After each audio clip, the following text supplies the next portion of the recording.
विद्याप्रशंसा या कवितेचा अभ्यास करूयात। या कवितेचे कवी आहेत कृष्णशास्त्री चिपळूणकर। हे भाषांतरकार रसिक पंडित आहेत।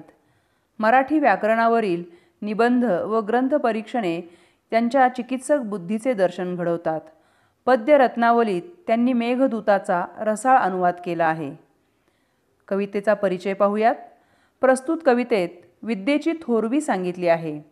दुसऱ्याला विद्या दिल्याने ती कमी होत नसते, तर वाढतच असते। माणसाला संकटातून मार्ग दाखवत असते। विद्येमुळे माणसाच्या सर्व दुःखाचे निवारण होऊ शकते। विद्येसारखा वाटाड्या मित्र कोणीही नाही, असे विद्येचे महत्त्व या कवितेत सांगितले आहे। प्रस्तुत कविता ही आठवणीतल्या कविता भाग 3 या कविता संग्रहातून घेतली आहे। विद्याप्रशंसा म्हणजे विद्येची महती, ज्ञानाची स्तुती, आणि या कवितेमध्ये आपण विद्येची स्तुती आणि ज्ञानाची महती पाहणार आहोत। कवितेचा भावार्थ पाहूयात। विद्येनेच मनुष्या आले श्रेष्ठत्व, ह्या जगा माझी न दिसे एकही वस्तू, विद्येनेही असाध्य आहे जी। श्रेष्ठत्व म्हणजे मोठेपण, जगा माझी म्हणजे जगामध्ये, असाध्य म्हणजे जे मिळवता येत नाही असे। विद्येची थोरवी सांगताना कवी म्हणतात, या जगामध्ये माणसाला विद्येमुळेच इतर प्राण्यांपेक्षा श्रेष्ठत्व लाभले आहे। जी विद्येमुळे प्राप्त होत नाही अशी गोष्ट जगामध्ये नाही।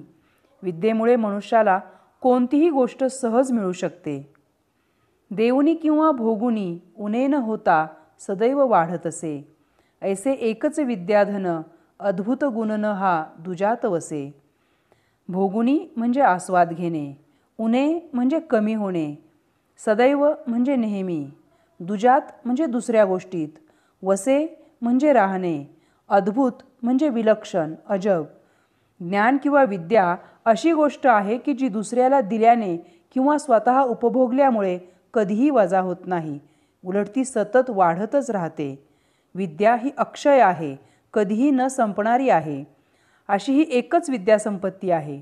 तिच्यामध्ये असलेला हा अजब विलक्षण गुण दुसऱ्या कुठल्याच गोष्टीत नाही। नानाविध रत्नांची कनकांची असती भूषणे फार, परी विद्यासम एकही शोभादायक नसे अलंकार। नानाविध म्हणजे विविध प्रकारची, रत्नांची म्हणजे हिरे माणके मोती इत्यादी, कनक म्हणजे सोने, भूषणे म्हणजे अलंकार, विद्यासम म्हणजे विद्येसारखा। जगामध्ये तऱ्हेतऱ्हेचे विविध प्रकारचे बेसुमार असे रत्न, हिरे, माणके, मोती, सोने असे विविध अलंकार आहेत, पण विद्येसारखा शोभिवंत अलंकार एकही नाही। विद्या अलंकार एकमेव व अद्वितीय असा आहे। या साऱ्या भुवनी हितकर विद्येसारखा सखा नाही। अनुकूळ ती जयाला, नित्यतयाला उणे नसे काही। भुवनी म्हणजे जगामध्ये, हितकर म्हणजे कल्याणकारी, सखा म्हणजे मित्र, अनुकूळ म्हणजे जी गोष्ट आपल्याला लाभते, अनुकूल असते ती भावना, जयाला म्हणजे ज्याला, नित्य म्हणजे नेहमी, तयाला म्हणजे त्याला। या सर्व पृथ्वी तलावर सर्व जगात विद्येसारखा कल्याणकारी व शुभचिंतक मित्र नाही। ज्याला विद्या अनुकूल आहे, वश आहे, त्याला नेहमी कशाचीही कमतरता भासत नाही।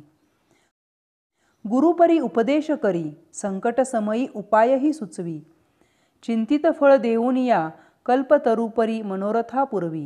गुरुपरी म्हणजे गुरुप्रमाणे, चिंतित म्हणजे मनात जे आपण विचार करतो ते, कल्पतरू म्हणजे मनातील इच्छा पूर्ण करणारा एक काल्पनिक वृक्ष, मनोरथ म्हणजे इच्छा, पुरवी म्हणजे पुरवणे।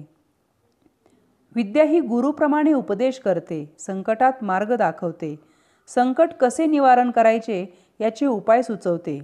कल्पतरू जसा तुम्ही इच्छिलेले फळ देतो, यशदायी ठरतो, त्या कल्पतरूप्रमाणे विद्या ही तुमची मनोकामना पूर्ण करते। यापरी सकल सुखे जी देई, दुःखे समस्त जी वारी, त्या विद्या देविते अनन्य भावे सदा भजा भारी।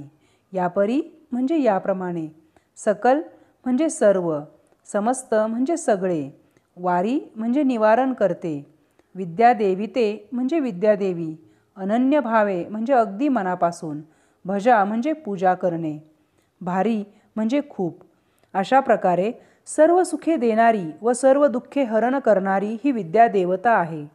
तिची मनोभावे नेहमी उपासना करावी. अनन्य भावाने तिला शरण जावे. तिची खूप साधना करावी, तरच ती आपल्याला प्राप्त होते. माणसाच्या जीवनात विद्या ही उपकारक आहे हे सांगताना कवींनी विद्येची महती सांगितली आहे. विद्येमुळे माणसाला जगात श्रेष्ठत्व मिळते. असाध्य गोष्टी प्राप्त करण्याची ताकद विद्येमध्ये आहे. सदैव उन्नत होणारे विद्या हे अजब व अनोखे धन आहे. इतर आभूषणांना विद्येची सर येऊ शकत नाही. असा विद्या हा एकमेव शोभादायक व दुर्मिळ असा अलंकार आहे. विद्या हा माणसाचा कल्याणकारी मित्र आहे.